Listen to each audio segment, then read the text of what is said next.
ভারতের অন্যতম সেরা জুটি বিরাট কোহলি ও আনুশকা শর্মা। ক্রিকেট মাঠে প্রায়ই কোহলিকে সমর্থন দিতে হাজির হন বলিউড তারকা। মাঠের বাইরেও বিভিন্ন সময় একসঙ্গে দেখা যায় দুজনকে। দুজনের ভক্তদের মধ্যেও যা ব্যাপক সাড়া ফেলে।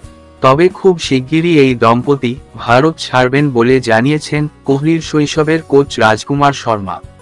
তার মতে, স্থায়ীভাবে যুক্তরাজ্যে যাওয়ার পরিকল্পনা আছে কোহলির। কোহলি ও আনুশকাকে অবশ্য প্রায়ই যুক্তরাজ্যে সময় কাটাতে দেখা যায়। সোশ্যাল মিডিয়ার কল্যাণে যা সামনে এসেছে বিভিন্ন সময়ে।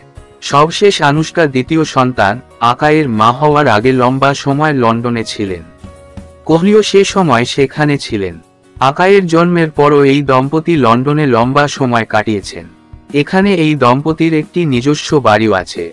যে কারণেই কোহলির শৈশবের কোচের ধারণা, স্থায়ীভাবে যুক্তরাজ্যে চলে যাবেন কোহলি। কোহলির লন্ডনে যাওয়ার পরিকল্পনা নিয়ে রাজকুমার শর্মা বলেন, হ্যাঁ, বিরাট তার সন্তান এবং স্ত্রী আনুশকা শর্মাকে নিয়ে লন্ডনে যাওয়ার পরিকল্পনা করছেন। তিনি খুব শীঘ্রই ভারত ছেড়ে চলে যাচ্ছেন এবং শিফট করতে চলেছেন। তবে এই মুহূর্তে কোহলি ক্রিকেট ছাড়াও তার পরিবারের সাথে বেশিরভাগ সময় কাটাচ্ছেন। কোহলির বর্তমান বয়স 36। এরই মধ্যে টি-20 ক্রিকেটকে বিদায় বলে দিয়েছেন তিনি। ওয়ানডে ও টেস্ট দলেও সময়টা শেষের দিকে। তবে সেটা নির্ভর করছে ফর্মের ওপর। নিজের অবসর নিয়ে কদিন আগে নিজেও কথা বলেছেন কোহলি। সেখানেও কোহলি ইঙ্গিত দিয়েছেন আড়ালে চলে যাওয়ার।